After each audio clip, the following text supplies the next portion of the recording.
Welcome back. మన దేశ భద్రత రక్షణ కోసం ప్రతి భారతీయుడు సన్నద్ధంగా ఉండాలని బీజేపీ ఏపీ అధ్యక్షురాలు రాజమండ్రి ఎంపీ పురంధేశ్వరి పిలుపునిచ్చారు. ప్రస్తుత సమయంలో ప్రధాని మోదీకి భారతీయులు ప్రతి ఒక్కరూ అండగా నిలవాలని చెప్పారు. మనమంతా ఒక గలంతో మన సైన్యానికి స్ఫూర్తినివ్వాలన్నారు. అయితే ఇవాళ విజయవాడలోని బీజేపీ ఆఫీసులో అల్లూరి సీతారామరాజు జయంతి వేడుకలు నిర్వహించారు.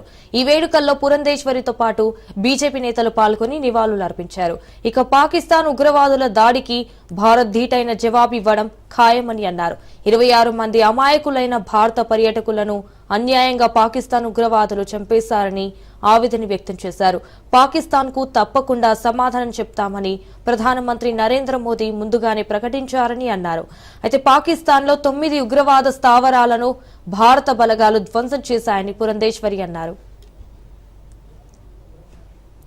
భారత పౌరులందరూ కూడా స్వాగతిస్తున్నటువంటి నేపథ్యం. ఎందుకంటే ఉగ్రవాదం అన్నది అది చాలా వరకు ఇబ్బంది పెట్టేటువంటి విషయం అని చెప్పి దశాబ్దాల నుండి భారతదేశం ఎలుగెత్తి చెప్పినా కూడా ప్రపంచ దేశాలు ఏవైతే ఉన్నాయో ఉగ్రవాదాన్ని అక్నాలెడ్జ్ చేసేటువంటి పరిస్థితి ప్రపంచంలో లేదు. ప్రధానంగా 2014వ సంవత్సరానికి ముందు మన పొరుగు దేశమైనటువంటి పాకిస్తాన్ నుండి ఉగ్రవాదులు మన దేశంలోకి చొచ్చుకుని వచ్చి మన సైనికుల్ని చంపి తిరిగి వెళ్ళిపోతున్నా ఎటువంటి చర్య తీసుకోనటువంటి పరిస్థితిలో భారతదేశం ఉండేది. కానీ 2014వ సంవత్సరం నుండి ఇప్పటి వరకు కూడా ఈ క్షణం వరకు కూడా మనం తిరిగి చూసుకున్నట్లయితే ఎప్పుడైనా సరే ఉగ్రవాదులు పొరుగు దేశం నుండి మన దేశం మీద మన సైనికుల మీద దాడి చేసినట్లయితే వారికి ధీటైనటువంటి సమాధానం ఇచ్చేటువంటి పరిస్థితి ఇవాళ దేశంలో ఉంది. అది మన సర్జికల్ స్ట్రైక్ ఊరికి సంబంధించి మనం చూసినటువంటి సందర్భం. అదే విధంగా మొన్న ఈ ఏప్రిల్ 22వ తారీఖున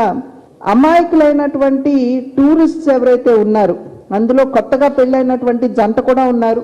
వారు పెహల్గాంకి వెళ్ళినటువంటి సందర్భంలో మీరు హిందువులా కాదా అని చెప్పి వారిని అడిగి ప్రశ్నించి ఉగ్రవాదులు 26 మంది టూరిస్ట్ ని అక్కడ హతమార్చడం జరిగింది. దీనికి ధీటైనటువంటి సమాధానం మేము చెబుతాము అని చెప్పి దేశ ప్రధాని నరేంద్ర మోడీ గారు ఎప్పటికప్పుడు దేశ ప్రజలకి వారు సందేశం ఇస్తూనే ఉన్నారు. అటువంటి సందర్భం